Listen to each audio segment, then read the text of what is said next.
Hi, I'm Dr. Patty Ann Ford, and I am a registered dietitian and a coach. And so I step into people's life to help them get unstuck or untangle things that are keeping them stuck in business, life, health. I specifically talk to people about health a lot. And so what has come up lately is what's best, what's good, what's perfect. What's the best plan for me? Which that's an impossible question because there is no such thing as perfect. Plans or expected outcomes are really hard to control with our behaviors, and our behaviors do impact our health. So I just want to give a quick overview of how little control we have. We have little control when it comes to the outcomes of life. I have a doctorate in preventive medicine. So I do believe in the power of prevention. I do believe lowering your risk. But what happens is when people come into my office, they want something that is going to make them feel better, and this is going to be it forever, and this is the missing piece. And that doesn't exist as much as you want it to. And a lot of times the answers are within us, whether we want to realize that or not. I do think that dialing in your food intake, asking the really hard questions, do I even want to admit what I'm eating or not eating? And if there's a lot of shame, or if there's a lot of fear of shame around what you're eating, we're going to start there. Because if you just go to another meal plan, or if you just go to another pill or another potion or another program, it will work for a little while until your nervous system goes back to what it's used to. And so you can't control everything. You can navigate what is happening right now, and you can become aware of who you are inside, and you can maybe control the foods that you're eating, yet not all the time.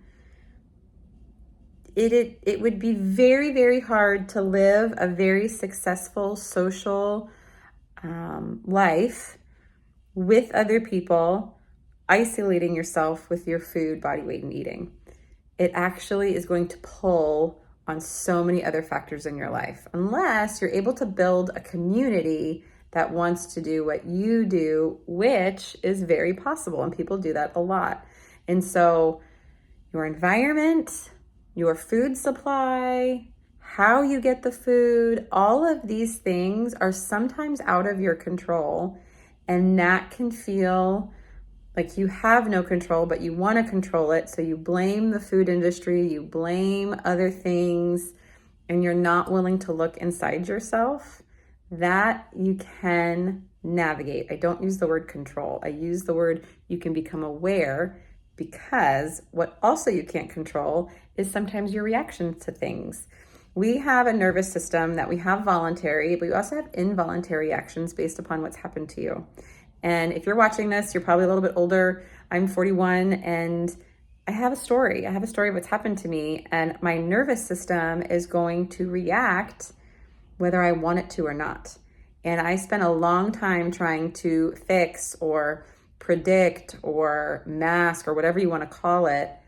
And that doesn't work, because the reactions are still happening inside of you, and it's going to come out, or it's going to ruin other things in your life, because we are meant to experience joy. We are meant to experience connection. And that's how we were designed. That's in our DNA. And if connection and joy is halted because of trauma, it's going to come out whether you want it to or not. And some people live a really well-designed life to ignore that and numb out.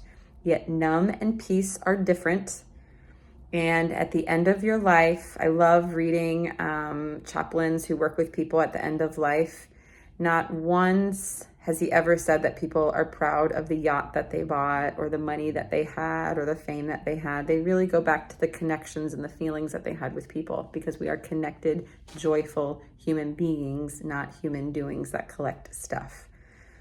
And so sometimes when I'm working with people in their body, and a lot has happened to them, and they're hyper focused on the program or the diet plan or the pill or the potion, I get really curious about what's happening inside of them, where the obsessive thinking about the fix, what is that avoiding? Which is not a bad thing, but I'm just really kindly curious about what's your story? Why and what is happening where this is so important that this is fixed? Because we ultimately don't have complete control.